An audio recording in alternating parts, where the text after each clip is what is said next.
My name is Bernadette, but most people call me Bernie. I'm 30 years old. I'd always been the kind of person who cares deeply for others, the one who goes out of her way to help even when it's not asked for. I was raised to be kind and generous, and I never held a grudge against anyone. But then there's Rolf. She's my sister-in-law, and boy, let me tell you, she's a piece of work. Rue is the only daughter in her family, and I quickly realized how spoiled she was. She had this air of entitlement, always acting like she was the queen bee. What bothered me even more was how she treated her own kids, Hannah and Dula. They'd come over for sleepovers, and every time they'd complain about their mom. They told me she was strict, hardly ever home to play with them, and they saw on her social media that she wasn't on work trips, as she told them, but out partying and drinking, acting like a reckless teenager. It infuriated me. I could handle Rue being a bad person, but a bad mother too. That was a line I couldn't let her cross for the sake of her kids, at least.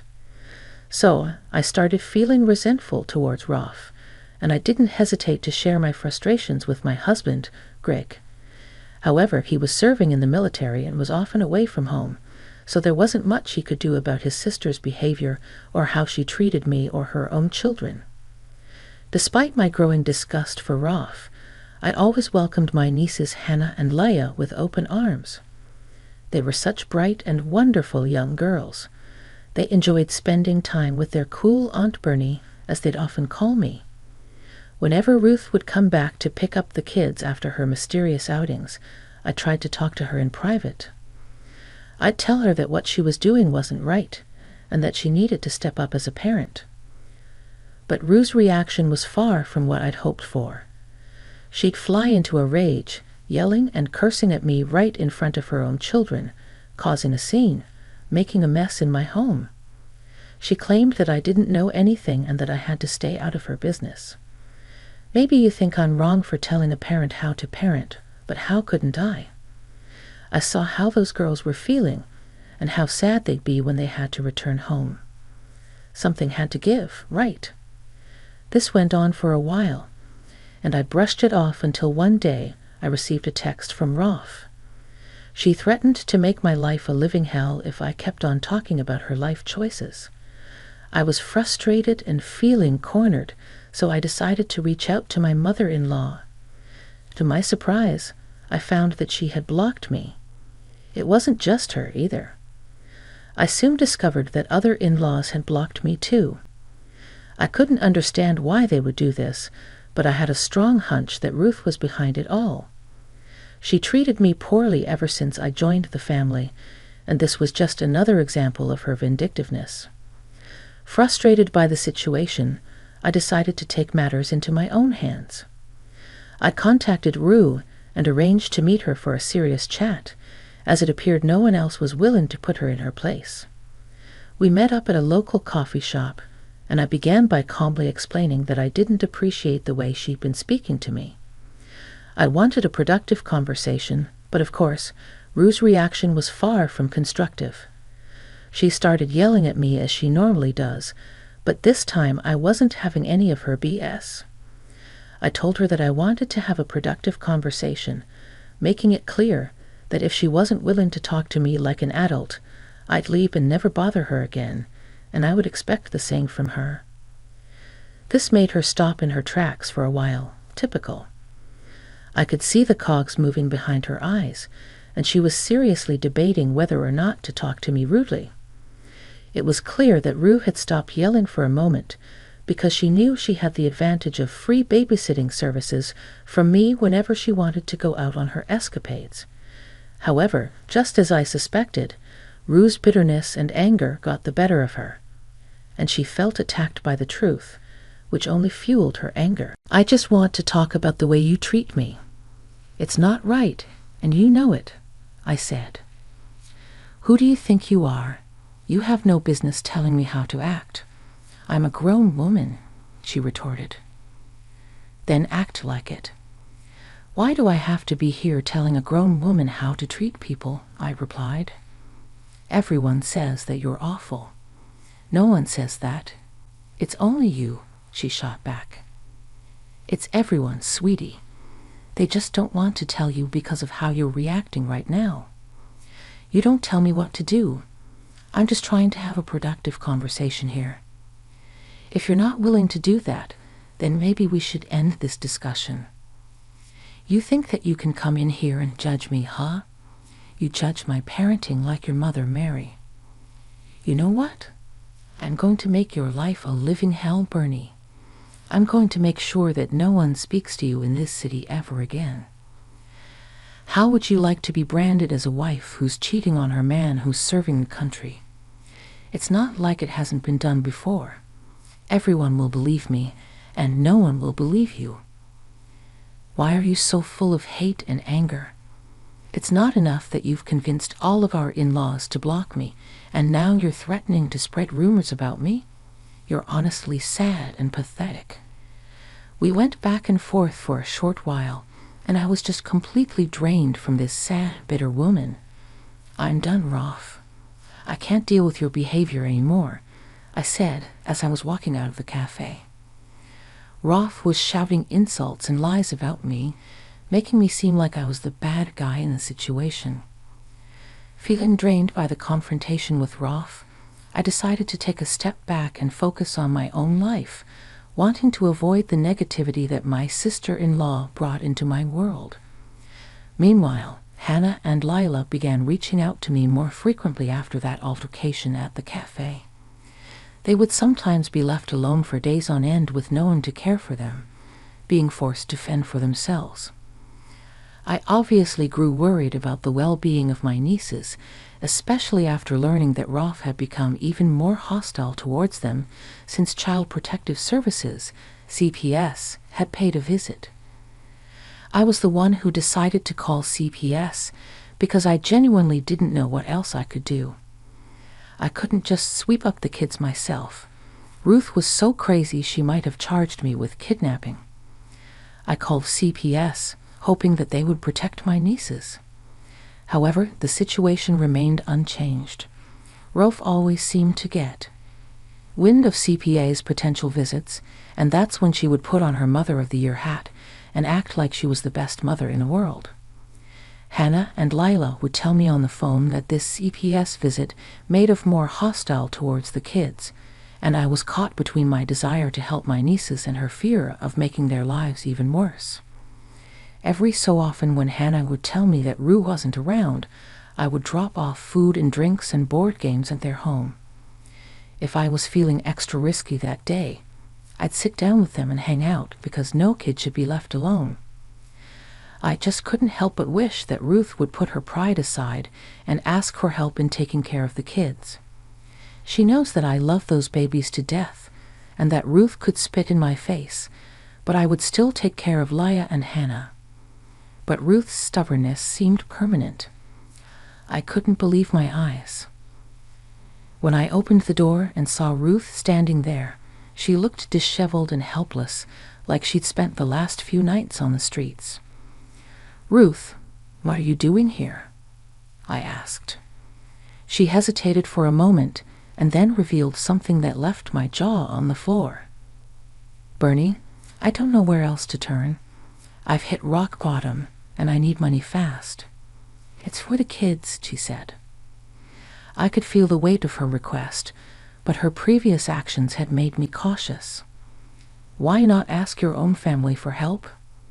Didn't you say you hated me and you wanted nothing to do with me?" I questioned. "I did ask my family, and they helped me out already. I can't go back to them now. This money is urgent, Bernie. Cut the holier-than-thou crap and help me, please," she pleaded. I just wasn't buying it with the way she was looking. She looked like she would blow the money on booze and drugs. So I said, "Tell me what the kids need, and I'll buy it for them." "What? Why?" she demanded. "Just give me the money. I'm their mother, and I'm their aunt, and I care about them, so I want to buy them things. Why do you always act this way? Why can't it ever be simple with you? You always want to argue with me," I responded. Her frustration grew, and she lashed out. You're supposed to be family, Bernie. You won't even help your struggling in-law and your own nieces. That's funny because not long ago, you were the same one trying to distance me from the family, I retorted. No, that's all in the past, Bernie. I can't stand you sometimes. Why did I even come here? She exclaimed. Because you're struggling and you need help, but not in the way you think.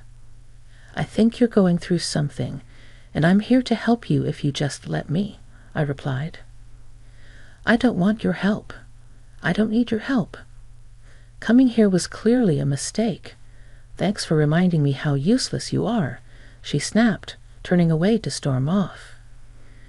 But I was feeling angry, so I said, one day you're going to get caught for all the crap you're doing. Those babies deserve a present mother, and you know it. She stopped in her tracks and said, So it was you who called CPS. I have half a mind to teach you a lesson about snitching. For a moment, it seemed like she wanted to start a fight, and I was getting ready for it. But then she stopped. I think she must have remembered her desperate need for my help, and she knew that putting her hands on me would end our relationship for good. Without another word, she stormed off, leaving me feeling so sad for her. A couple of weeks went by, and I continued to receive texts from Hannah and Lila. They described how Ruth was indeed spending more time at home, but it was far from what they had hoped for. Instead of a caring mother, she was drinking heavily and complaining about life incessantly. Hannah and Lila's messages filled me with deep sympathy for them. I wished I could whisk them away from that environment to offer them the stable, nurturing home they needed. It became increasingly evident that their mother was only home more often to give the appearance of being a responsible parent. The truth, however, was far from it. Then one night I received a call from Hannah and Lila, and their voices trembling on the other end of the line. I could hear the shakiness in Hannah and Lila's voices as they spoke to me, and it tugged at my heartstrings. Aunt Bernie, things aren't okay here. We'd really miss you. Why don't you come to visit us? Yeah, Aunt Bernie, I missed your cookies and your stories. I felt a lump in my throat, but replied with as much reassurance as I could muster. I miss you both so much, and I promise you we'll find a way to spend time together. Your happiness means everything to me. Things with your mom are a bit sticky right now, but you don't need me to tell you that. God, I wish I could just whisk you two away to Bora Bora like I promised. Yes, to Bora Bora, and to anywhere you two want to go. Where would you like to go, girls? We spent the rest of the evening chatting about lighter subjects, trying to forget the harsh reality of their situation, if only for a little while. One day, when I was minding my own business, I heard the loud roar of a car in my driveway. Anyone who knows me knows I'm a homebody, and people don't just pull up to my place unexpectedly. So obviously, I rushed outside to see who it was. My heart skipped a beat when I saw Hannah and Lila standing in my driveway with their little backpacks and smiling faces. The surprise had left me momentarily speechless, but I quickly rushed to hug them. I had missed them so much. I saw Ruth in her car, pulling out of the driveway. Was she just going to leave them here without saying anything? What's going on, Ruth? I asked, frazzled. Ruth half yelled back, I have to go away for a month, and you'll have to take care of them, so yeah. Without hesitation, I ushered the kids inside, telling them to help themselves to whatever they wanted in the kitchen. After that, I walked up to Ruth, unable to contain my anger any longer, and I began to shout at her, my voice echoing through the driveway. Ruth, what the heck is the meaning of all this? What's your problem? Why are you yelling at me? You can't just drop the kids and disappear for an entire month. What the hell is going on? I thought you loved them. Ruth looked frazzled and retorted, Don't you miss them? Of course, I love Hannah and Lila, and they're not brats, but you can't just dump them here like you don't care about them. And you can't just dump them here without consulting me. What if I wasn't home? What if I had a work trip? Okay, but you don't. And you're here. That's all that matters. You're so spoiled. It's disgusting. Don't raise your voice at me. You know what? This is all your fault. What if you'd helped me with the money, like?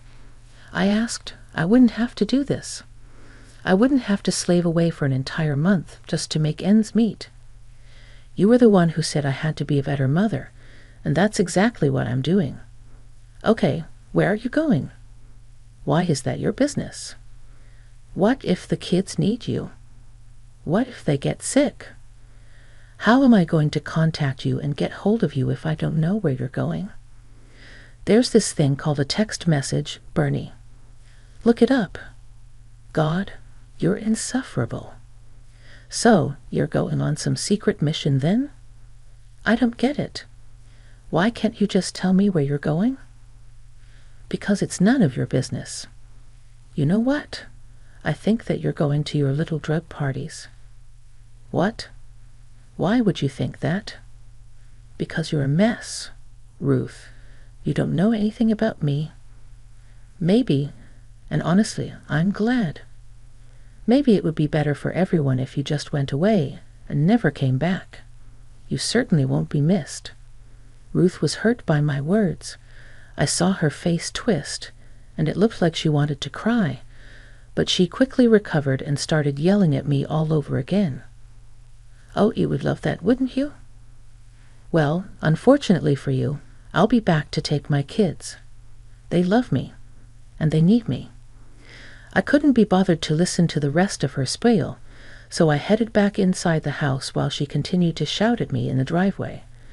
I got inside the house and locked the door behind me, took a deep breath, and said to Hannah and Lila, "Okay, ladies, who wants to bake some cookies with me?"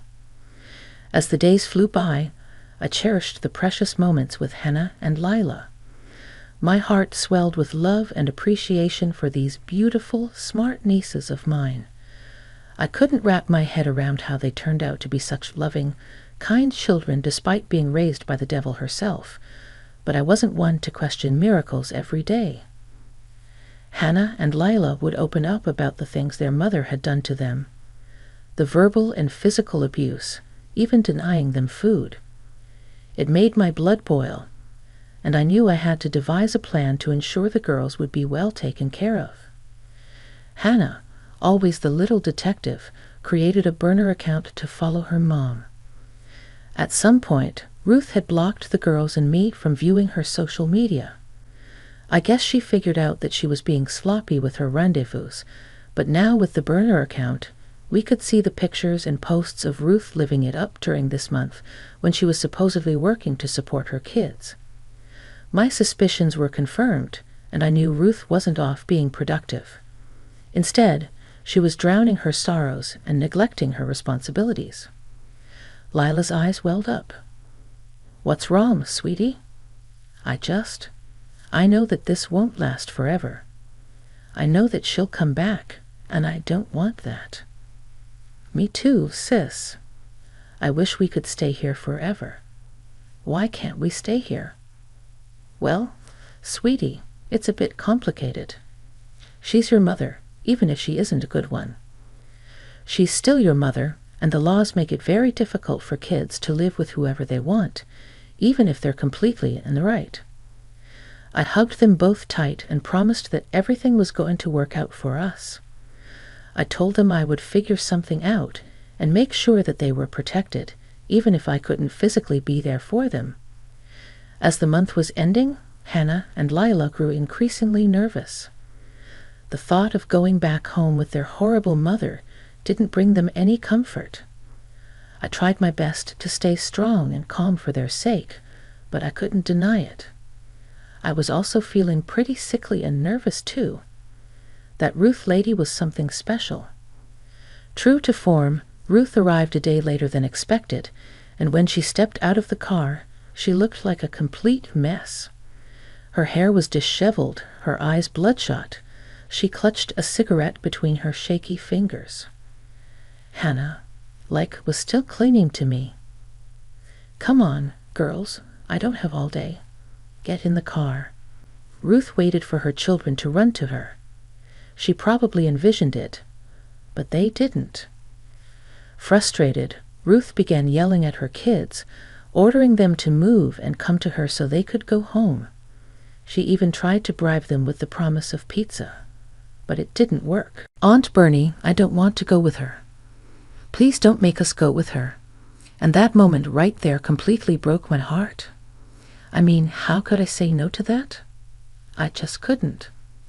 I mustered up the courage and said, "Ruth, I don't think the girls want to leave." She looked shocked, probably not expecting such a standoff, and slowly she moved closer. And that's when Hannah, with newfound bravery, spoke directly to her mother. "We don't want to go home. You're mean to us." Ruth was yelling louder at this point, drawing attention to this otherwise chilled and quiet neighborhood, and I was feeling nervous and embarrassed because I didn't want things to escalate. "What the hell are you talking about, little brat? I'm your mother." "No, you're not our mother." "Excuse me, you heard me. I don't even want to call you Mom anymore." "Yeah, me neither. You're not my mom. Aunt Bernie is. Aunt Bernie is more of a mom to us than you ever were." "Oh, I see what's going on. You've brainwashed them, huh?